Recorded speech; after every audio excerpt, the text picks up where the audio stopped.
A Polônia aciona o modo emergência, uma corrida contra o tempo para preparar abrigos antiaéreos em todo o país. Não é exercício, não é rotina, é uma mobilização urgente, com verba extra liberada e cronograma apertado. Por que agora? O que as autoridades polonesas sabem que ainda não chegou ao público? Os números exatos das tropas invasoras finalmente vieram à tona, e as declarações de Putin não deixam dúvidas: os combatentes que sobreviverem à guerra não serão simplesmente dispensados. Eles terão um papel especial no futuro. Enquanto isso, um dos homens mais procurados da Alemanha, responsável por um prejuízo de 2 bilhões de dólares, ressurge das sombras, mas sob proteção inesperada. Quem o esconde? Como foi descoberto? Cada detalhe dessa história você confere aqui. E tem mais: a primeira-dama de um país está no centro de uma polêmica internacional.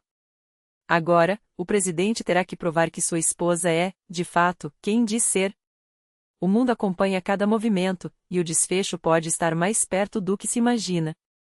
Essas e outras notícias quentes desta sexta-feira, 19 de setembro, você só encontra no Nesta, o noticiário que antecipa os fatos antes de todo mundo, com análise clara e informações que você não vai ver em outro lugar.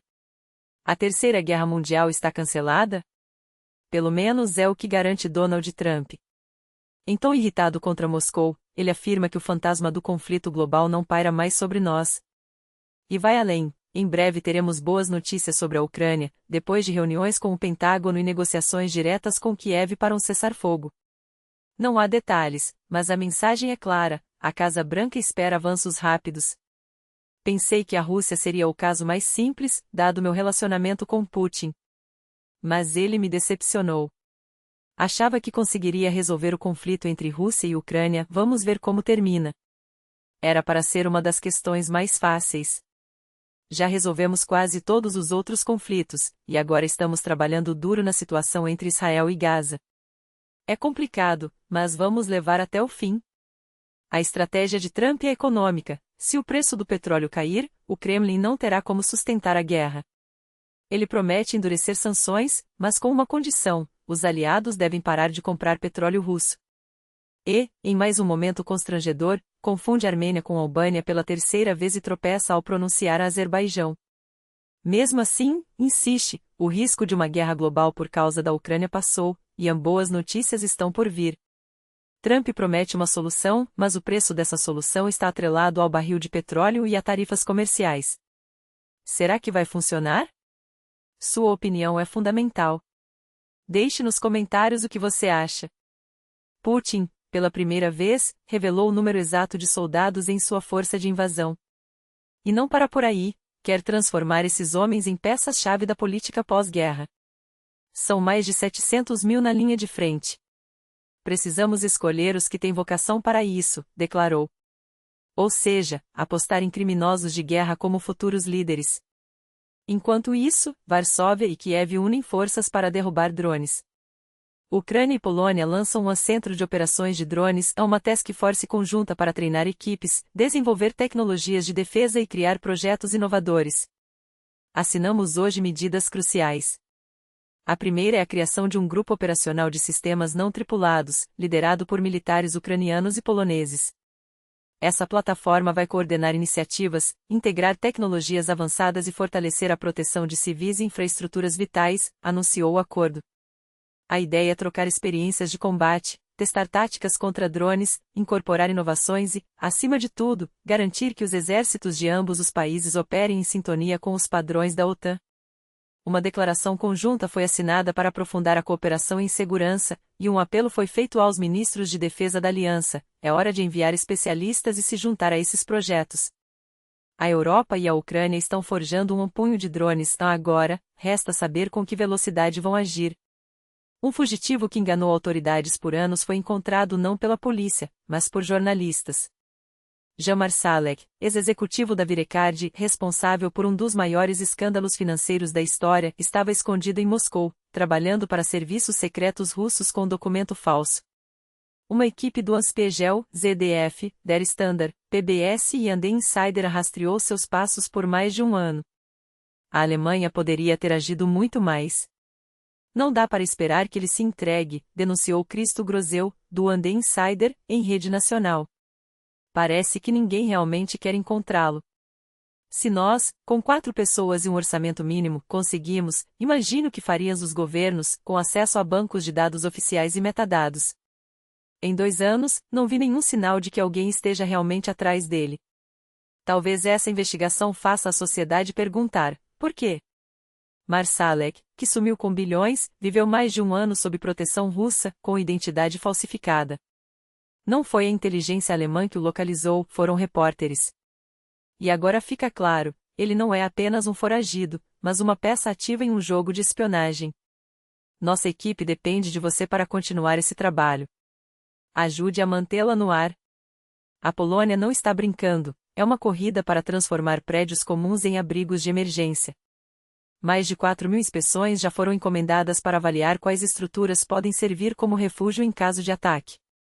Os primeiros resultados estão prontos, mais de 2.000 locais foram vistoriados, e mais de 1.000 já estão aptos a receber pessoas, não é teoria, é uma rede real de proteção sendo construída.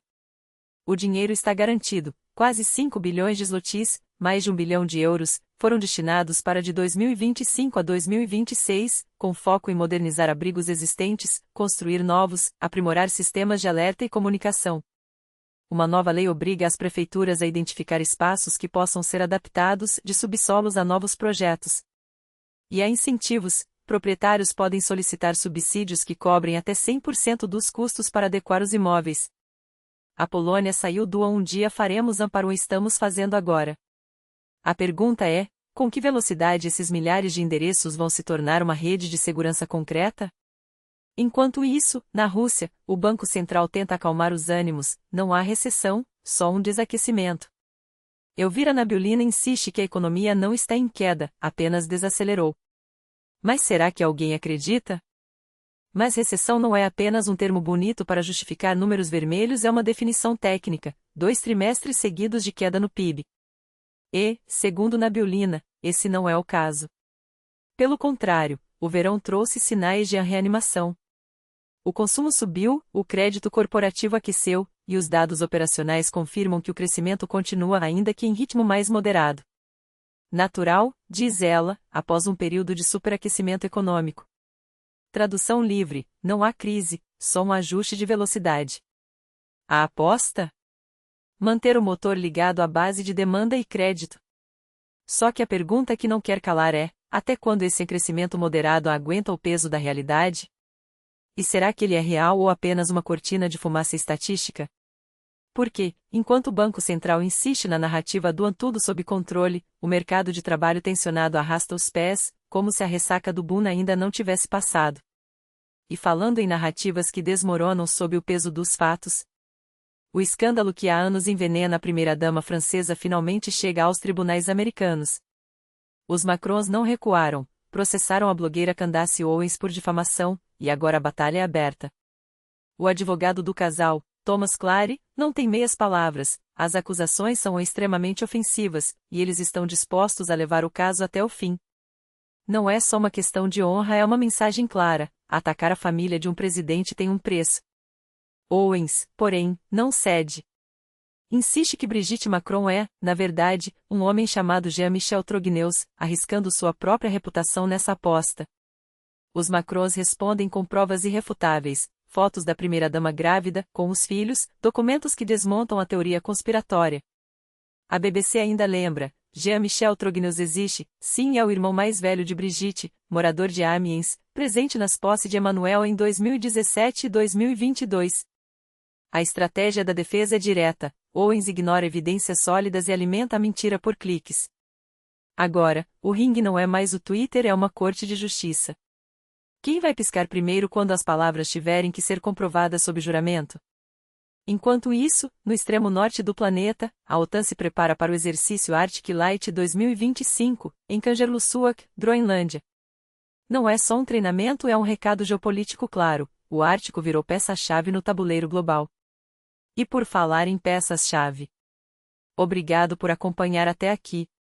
Seu tempo, seus comentários, seus compartilhamentos, tudo isso faz a diferença. Porque informação de qualidade não se espalha sozinha. Até a próxima, e que as notícias que chegarem até você sejam tão precisas quanto as que trazemos por aqui.